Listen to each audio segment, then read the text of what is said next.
रमेश नामरे गोटे लोक तार काम सारी घर को फेरुथिला।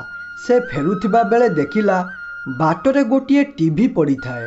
यह देखी रमेश कहिला, अरे बा केते सुंदर टीवीटा, जाउछि ए टीवी को मो घर को नहीं जिबी। एहाकू देखिले मो पुओ बहुत खुशी हेबो। एमितिरे मु काम को आसिला परे मो पुओ एकला रुहे, हेले एबे से टीवी देखी तारो एकलापण को दूर करिबो। एपरी कही रमेश से टीवी को उठाई सेठारु तार घर को पलाई आसिला। हेले से टीवी रहिथिबा जागारे लेखा जाइथिला डोंट यूज दिस टीवी, माने ए टीवी को व्यवहार कर नहीं। हेले से मूर्ख होइथिबारु इंग्लिश पढ़ी पारिला नहीं एवं सेठारु से टीवी को नहीं आसिला। रमेश टीवी नहीं घरे पहुँचीबा परे तार पुओ बिजू देखिला ता बापा गोटे टीवी आनिछंती। यह देखी बिजू बहुत खुशी होईगला ओ कहिला, अरे बापा तमे टीवी आनिछ, एबे मु सबु बेले घरे टीवी देखिमी। धन्यवाद बापा, तमे मो पई टीवी आनिथिबारु। एपरी कही बिजू खुशी होईगला एवं धीरे धीरे समय गड़ी राति हेला। राति हेबा परे बाप पुओ खाई पी सोई पड़िले एवं से सोईथिबा बेले हठात टीवीटी जोरे हलिबारे लागिला एवं ए आवाज सुनी रमेश रो निद भांगी गला ओ से देखिला हठात से टीवी गोटे भयंकर डाहानी बाहरिला ओ सेठारु बाहर को जिबारे लागिला। यह देखी रमेश बहुत जोरे डरी गला ओ मने मने भाबिला, अरे ये कौन? ए टीवीटा गोटे साधारण टीवी नुह, कारण ए टीवीर गोटे डाहानी रुहे। जदि मु ए टीवी को आम घरे रखे ताहले डाहानी मते ओ मो पुओ को मारिदेबो, तेणु ए टीवी को नहीं बाहरे पकाइबाकू पड़िबो। एपरी कही रमेश से टीवी को धरी नहीं घर बाहर को आसिला ओ गोटे जगार पकाई देई तार घर को पलाई आसी सोई पड़िला। एवं सकाळ हेबा परे रमेश निदरू उठिला ओ देखिला टीवीटी तार घरे थाए। यह देखी से कहिला, अरे मु ए टीवी को नहीं बहुत दूर रे पकाई देइथिली, हेले एबे ये एठाकू आसिला केमिति ओ याकू किए एठाकू आनिला? मते जहा लागुची एसबु से डाहानीर काम, तेणु ए समस्यार समाधान पाई गोटे बाबा पाखकू जीवाकू पड़िबो। एपरी कही रमेश गोटे बाबा पाखकू गला ओ सेठारे पहुंची से कहिला, बाबा मु गतकाली गोटे टीवी बाटरू पाई मो घर को आनिथिली, हेले से टीवीर गोटे डाहानी रहुची, तेणु दयाकरी मते ओ मो पुओ को डाहानी ठारू रक्षा करो बाबा।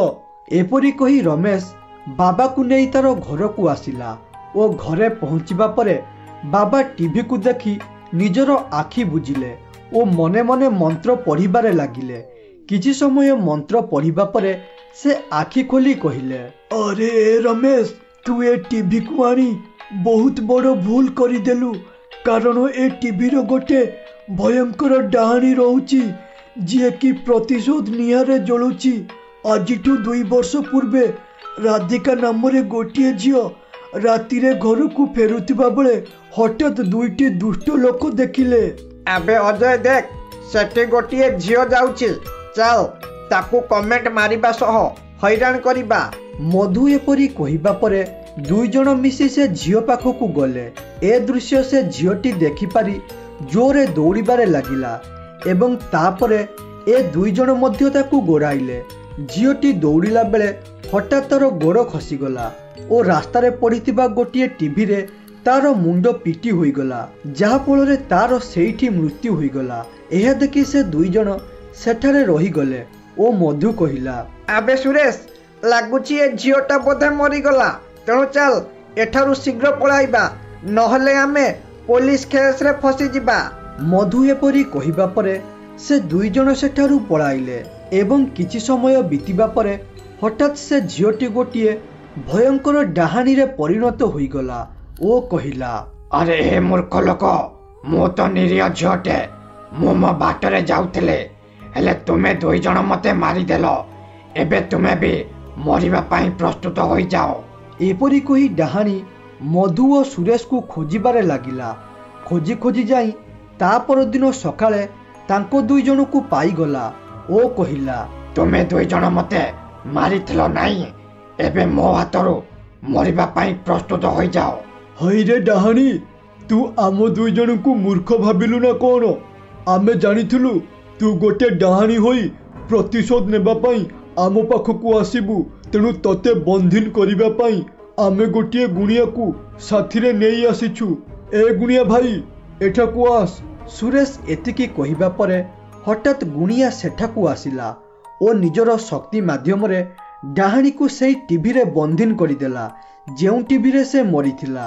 ହେଲେ ତୁ ସେ ଟିଭିକୁ ତୋ ପାଖକୁ ଆଣିଲୁ। ତୋ ପର୍ସରେ ସେ ଡାହାଣୀ ବନ୍ଧନରୁ ମୁକ୍ତି ହୋଇଗଲା।